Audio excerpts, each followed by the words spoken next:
Hey, it's Drybear. A huge topic has sparked in the Path of Exile 2 community around the idea of magic find, as it was called in old Diablo games, or increased rarity of items found. And there's a bunch of different topics to talk about with this one, so let's dive in. Now, with Path of Exile 2 has brought in old ARPG veterans, Path of Exile 1 veterans, Diablo veterans, Last Epoch veterans, Grim Dawn veterans, Wolcen veterans, but also has been a great gateway for new people that are brand new to the genre and the series. And so what I'd like to do with this video is kind of address and include as many groups of people as possible when we talk about the concept of magic find, which has been a much debated topic for the last 20 years or so in loot-based games. So let's start from the very bottom. Let's get the basic of understanding and we'll work our way up to why it may or may not be an issue for a loot-based game like Path of Exile 2. So you can actually roll on an item a specific stat called increased rarity of items found. This is essentially magic find, and the item rarity drop says that items that can normally be of different rarity types, item classes which do not have these rarities such as currency, have individual rarity for each item.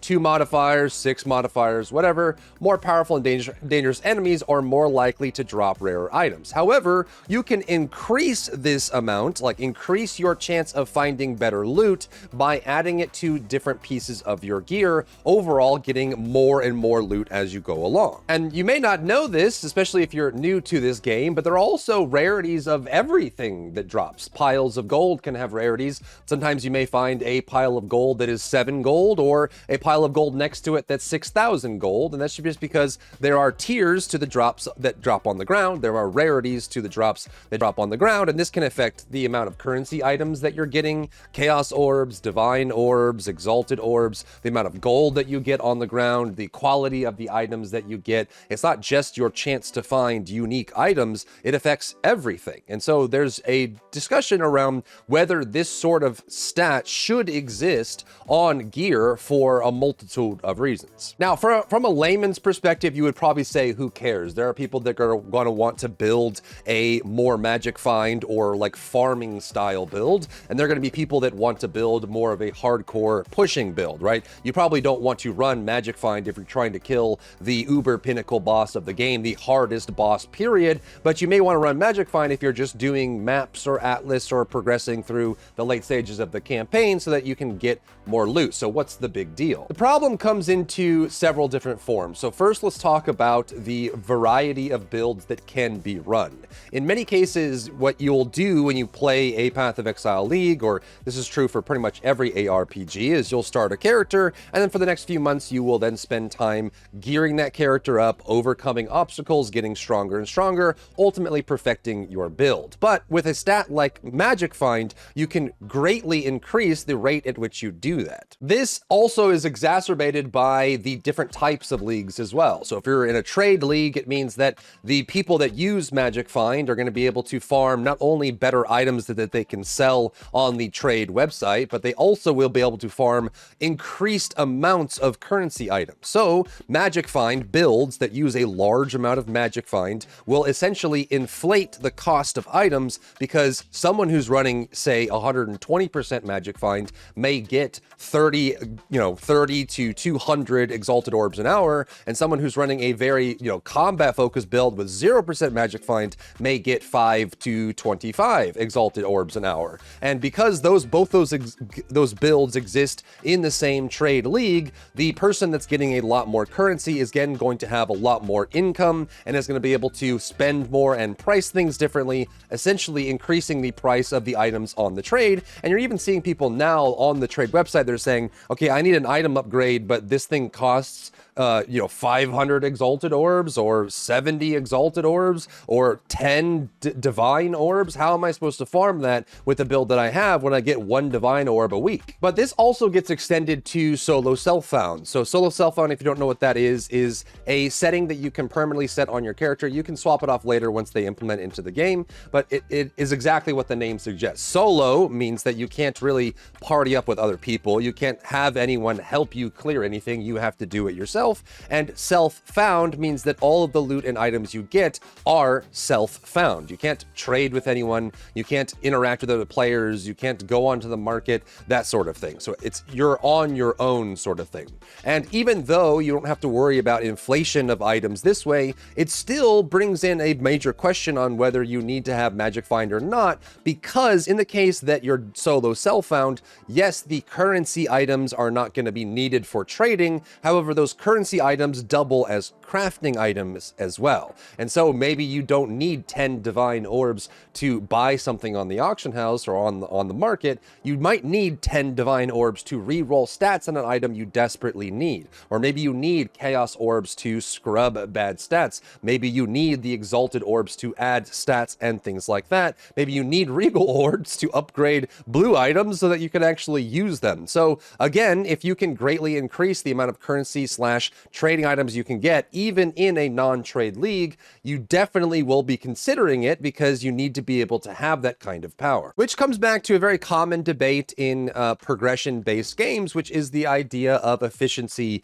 versus difficulty. It has long-standing been a thing in any ARPG is that you kind of look at a efficiency versus difficulty metric on how you clear, right? Maybe you can do something at a difficulty of T15, like tier 15 maps, at a certain speed or time, and it's really just going to be like how efficient your time is and what loot you're getting. So maybe a build that has no magic find in it, no increased chance to have higher rarity items, maybe that's not in the build at all, and you can clear, say, tier 12 maps very efficiently. But if you put in 120, 150% magic find into your build, which would be an opportunity cost of losing strength, power, defenses, life, mana, damage, all kinds of stats, depending on what piece of gear you're talking about, you would weaken your character, which means that you may only be able to do tier 6 to 8 instead of 12.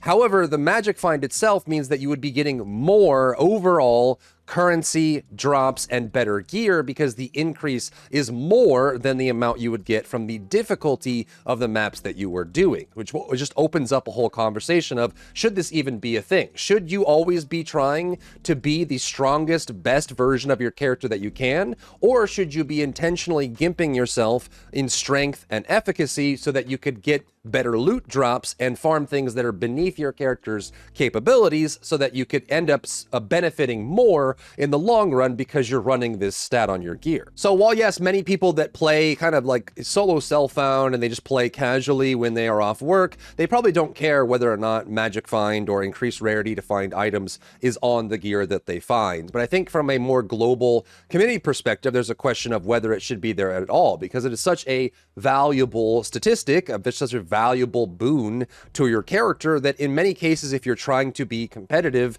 it becomes required, because if you don't have it on your gear, it means that you're going to be much slower at getting the progression you need on your character to get stronger. So in a sense, the most viable, the most popular builds will all have increased rarity to find items on them, which has a negative effect on something that people covet very heavily in ARPGs and RPGs in general, which is build variety. The freedom of choice to be able to create whatever builds that you want, however you want, and kind of find something to work. But if it becomes so prevalent that every build needs to have increased chance to find rare items on it to be competitive, that drastically limits, or does limit, the amount of viable builds that can be used, right? Because where the stat appears on the item, which items it appears on, right? Certain builds may not need the other stats that exist on those types of items. Those builds will be favored by, law of natural selection. And the builds that don't, that do need it, like it's rolls an item that they need important stats on, where it hurts a lot more to run Magic Find on it, it will end up causing those builds to become less popular in general. So hopefully that makes it clear why the whole concept of increased rarity is a discussion point in the community right now. I just put out a poll asking people what they thought about the stat, and I'm sure there's going to be a wide range of people just with their different opinions on that. But I think it's also a pretty good segue into the other concept, and that is going to be just the availability of build variety in the game and how that gets affected by the stats that we have. There are some very important keystone passives in the passive skill tree that affect the builds overall. There are definitely a lot of builds that are doing very well. Most of them are leaning heavily on energy shield and energy shield regeneration right now, as well as being able to use the CI keystone passive in the skill tree, which is this one right here, Chaos Inoculation. This one just makes it so your maximum life gets set to 1, but in exchange for that, you become immune to chaos damage. Chaos damage is a big part of the end game because a lot of, some of the big scary attacks are chaos, so being immune to that damage is incredibly powerful. And also things like poison is a chaos damage over time effect, so being immune to that just makes it so that your defenses are a little bit less strained and have less friction on them because you have to worry about one less type of damage. You're basically then just worried about physical and elemental rather than chaos in different cases, so it helps you a lot. And so if you can make a build around not needing life, aka having high energy shield, then you can remove chaos damage from the equation, which makes it very valuable. And I think this is just going to be part of the early access process, and it's not something that concerns me all that much. I think over time they'll find some of the nodes that get used more than others, some of the survival aspects that get used more than others, and some that need to be buffed up or brought down. I think there's definitely a discussion around how effective armor is versus evasion versus energy shield, the types of damage you face at the end of the game, and that sort of thing. But I think a lot of this will just naturally get solved as we go along, and hopefully they have some ways to kind of address that in the short term with really good targeted balance updates that make things feel a little more balanced. However, one thing that I think they can look at systematically is trying to help the styles of builds or even just the class fantasy feel a little bit more poignant and a little bit more targeted towards the builds you're making. One of the biggest things for me right now is just around move speed and cost of animation times. So if you didn't know this already, the weight of the armor you're wearing, like your body armor, will have an impact on how fast you can move, which I think thematically is something that makes sense based on the weight of it, but also in some cases can very heavily encourage lightweight builds that do like cloth or evasion and punish heavy builds that use armor or life because they're taking more of a movement speed penalty. And you would make the argument of like, well, if I use Giant's Blood and I can carry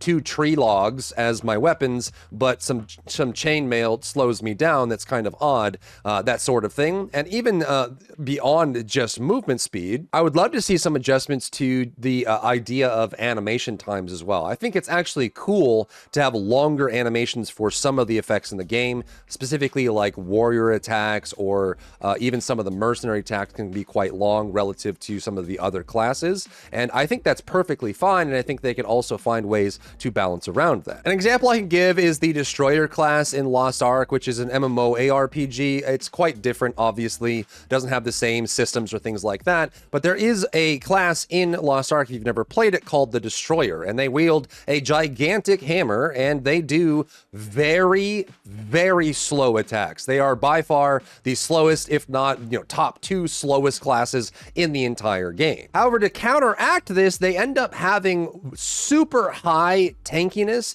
They also, when they do their biggest, longest attacks, they end up gaining a personal shield, so they actually get some absorb HP every time they do their biggest attacks, which means that they can they can brush off minor attacks or explosions by activating their big slow attack at the right time. And they also have the highest amount of hyper armor, which means that they can't be crowd controlled or interrupted as easily as any other class in the game. And I think things like this are nice because it gives you that variety of gameplay. Like the slow class feels slow, but they find ways to make it worthwhile to do it. Whereas many of the monsters in Path of Exile 2 either can move quickly, especially if they're hasted, and block you in and body block you. There's also plenty of monsters that have mini stuns on their attacks, like the spear mobs or some of the ranged attacks as well that are heavy. They can mini stun you, which means they'll interrupt any animations that you're doing, which kind of heavily favors the fast attacks, right? If you can do your animation animation and be done with it before you get mini stunned, you'll be able to do it. But if you have longer animations and you get hit by that mini stun, it'll stop you midway, which means you lose your damage, you lose your efficacy, and you have to start over